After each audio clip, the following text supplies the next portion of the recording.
Yo guys, what is up? Real American Josh here, and I'm back, and I'm doing the 49ers.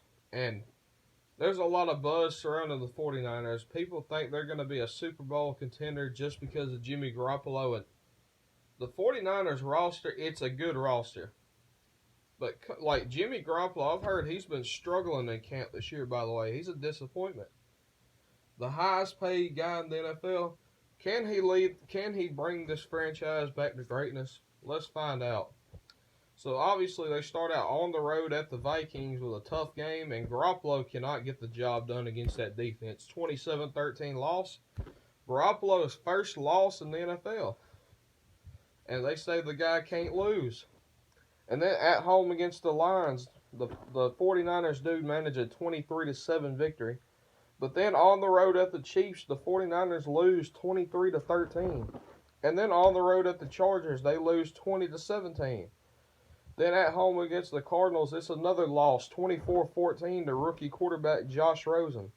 Then on the road at the Packers, they suffer another 26-13 loss. So the Rams are off, or the 49ers are off to a 1-5 start.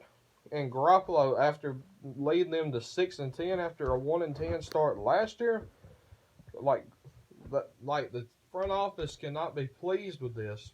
But obviously, he lost Carlos Hyde from last year, so the run game, it's relying on Jarrett McKinnon. Behind the offensive line, that's not great. They obviously don't have a superstar tight end by any means. Their receivers, they really don't have a superstar there either. Pierre Garçon, he's kind of past his prime. Marquise Goodwin, he's really fast. Aldrick Robinson, was never a superstar in Atlanta.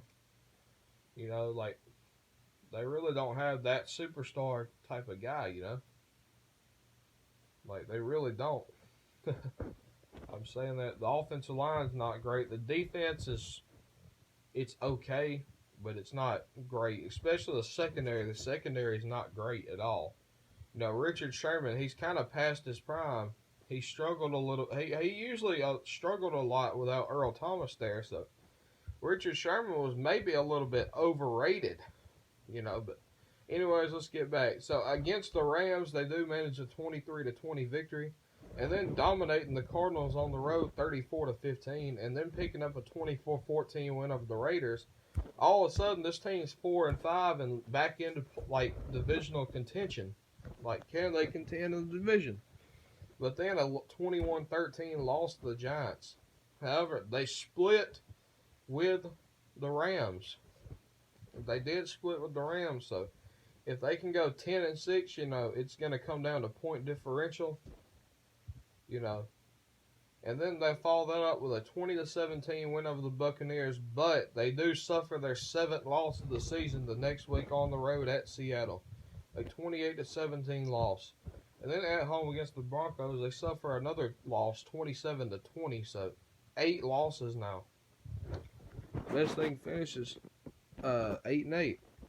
But then they do beat the Seahawks 24-21, and they beat the Bears pretty easily 35-20.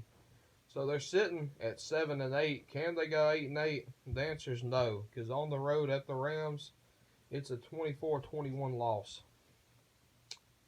So overall, the 49ers go 7-9, which is an improvement from last year's 5-11 record. But Garoppolo, he's got to take another year.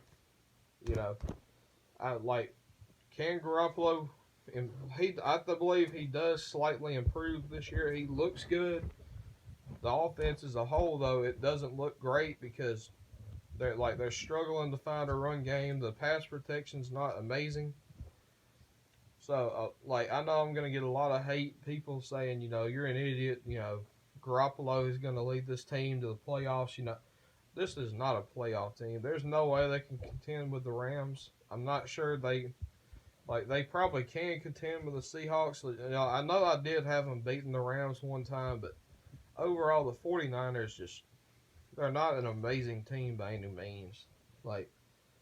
There's no, they won 5 games in a row. They beat the Jaguars. Yeah, that was impressive. But they're nothing special. They're nothing special. But anyways, guys, that's going to do it. Real American Josh out. Peace.